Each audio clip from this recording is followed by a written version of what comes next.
the other thing that you can think about when you're introducing this positioning piece is anything else that might cause a problem.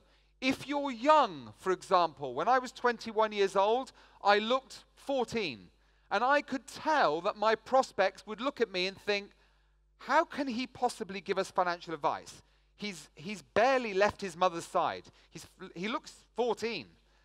How much experience does he have? How much knowledge does he have? So I would say to my clients, I know what you're thinking. You're thinking I look young and I might lack a little bit of credibility.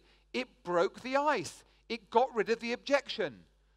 And I would say to them, but the good thing about me being young is that I can give you something that many other advisors in the UK cannot give you. And that is long-term service. And my clients would laugh about it. But this is what you need to do.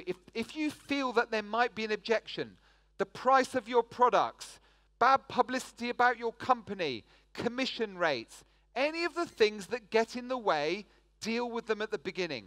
Don't wait until you hand the quote over, because then you're dealing on a reactive basis. Deal with the agenda. It's your agenda, so make it whatever you want to make it.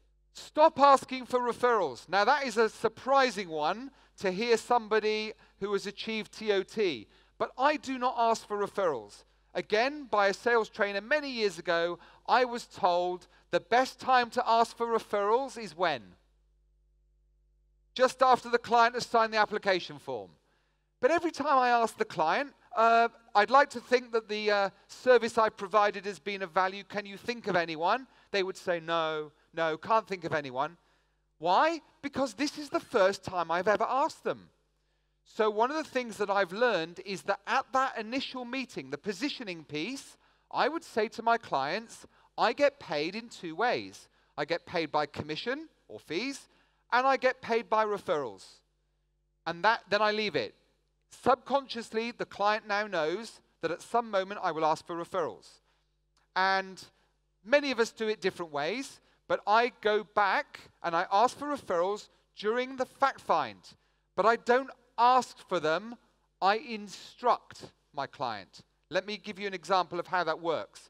When you ask your clients, your prospective clients, if you died, who would look after your children? Who would administer your estate? Executor, trustee, guardian, all these people that would become very important. And they tell me, brother, sister, best friend, next door neighbor. I do not say, would it be possible for you to introduce me to these people? Why? Because I'm giving my client control. I say, by the way, I will need to meet these people. If you become a client, I will need to meet these people.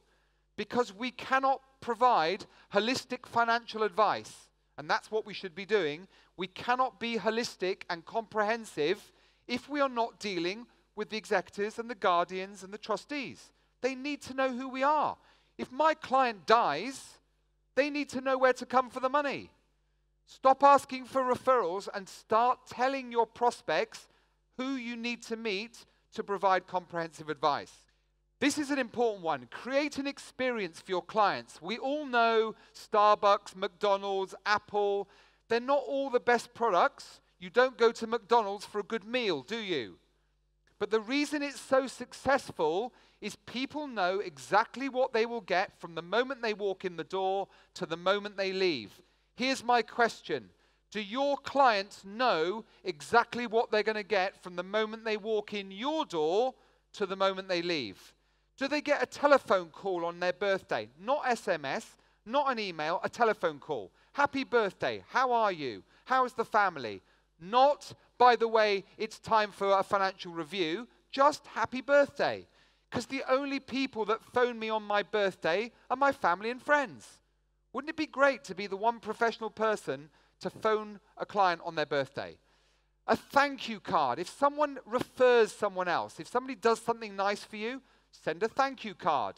Every 5 years, complete a new fact find for your clients. You will be amazed how much has changed in 5 years. Make it a professional practice to complete a new fact find every 5 years. Keep asking for referrals on a regular basis. What do people hear when they telephone your office? Hello?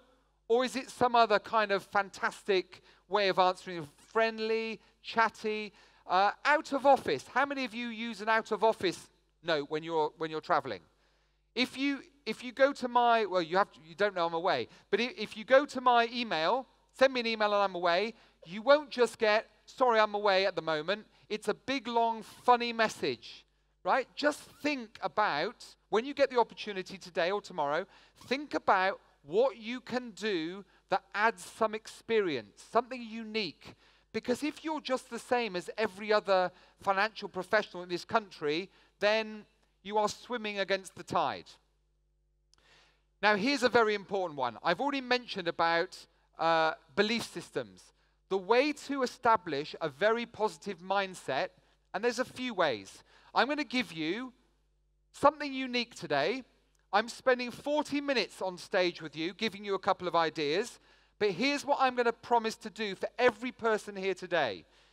For the last year, I have been running a podcast every week. And every week I interview somebody rich, famous, otherwise successful, or someone that has overcome some problem in life. Some of them are my clients, some of them are by referral, but every week I get an insight into the great and good in society. People that have all got a fantastic story, lots of lessons. They're 30 minutes long. You can listen to one every week. I promise you that you will be so full of motivation when you listen to the story of an 18-year-old. His name is Kian Saville. 18 years old. He suffers from neurofibromatosis. And what that is, if you don't know, is this young boy suffers from a rare condition where tumors grow on his central nervous system. He has one in his brain, he's blind in one eye, deaf in one ear, and he has 3 tumors on his spine. I don't know how long he has to live, but it's not long.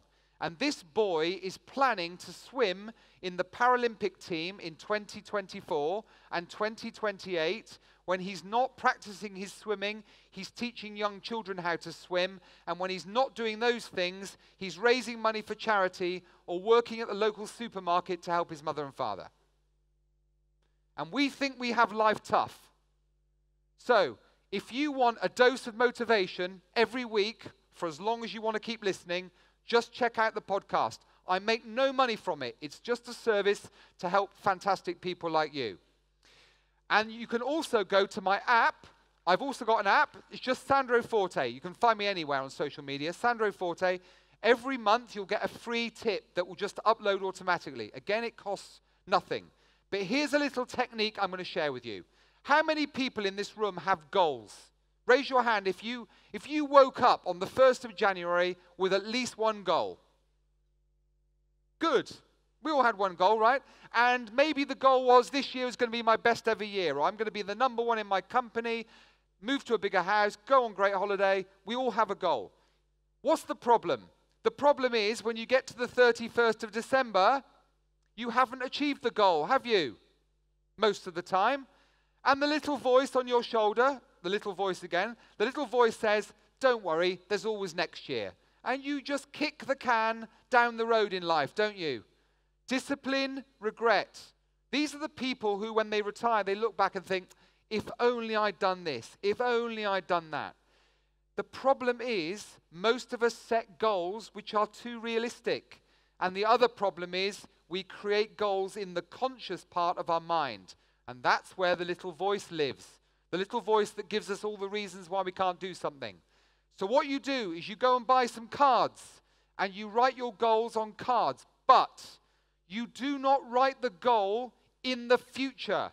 You write the goal in the past, as if it has already happened.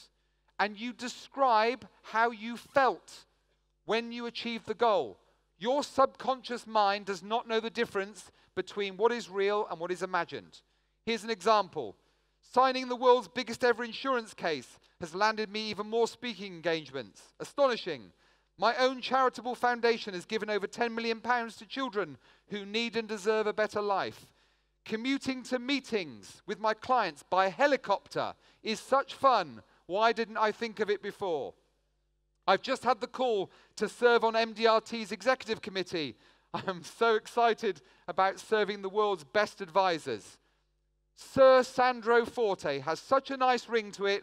I loved meeting the Queen.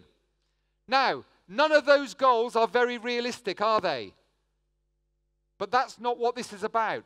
If you train your subconscious mind to think bigger, guess what happens? You achieve bigger. It's the way it works. So again, you can go to my book, my website, podcast, all there. Follow this idea, train your subconscious, and success will be like walking, talking, breathing, swimming, and riding a bicycle. Okay, before I close, because they've told me if I overrun, they will just come and drag me off. Before I close, and thank you so much for listening, I have one final part of my story to tell you. This is my best friend in the world, Dave. Everyone remembers Dave, right? The guy, it took me 2 years to find the courage to speak to my own stepfather. The easiest conversation in the world became the hardest conversation in the world because I listened to the little voice. I threw myself on the floor and I pretended the problem wasn't there. In 1991, December 1991, this wonderful man, my best friend in the world, became my first client. Ladies and gentlemen, in February 1992, Dave was diagnosed with stomach cancer, and just a few weeks later, Dave was in hospital. I sat by his bedside.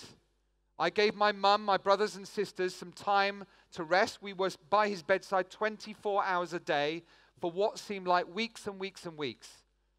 Dave was a very, very proud man. We were so close. I can't describe how close we were. And I am absolutely sure Dave chose that moment to give me his last words in this world. He looked at me square in the eye and he said to me, "Son, thank you for what you did for your family. I'm so proud of you."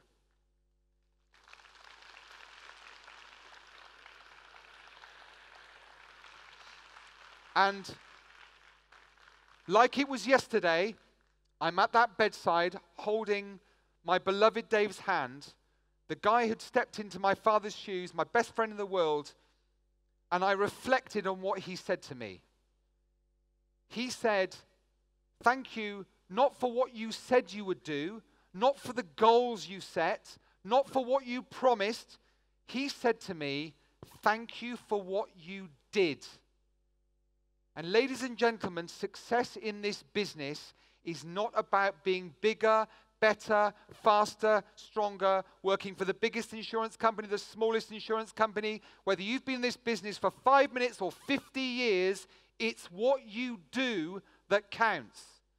You cannot sit there in your seat in life with your hand in the air. It doesn't work like that. I spent 2 years with my hand in the air waiting for the opportunity to come to me. The only reason I got to TOT is because I stopped making excuses. And if I leave you with one message today, stop making excuses.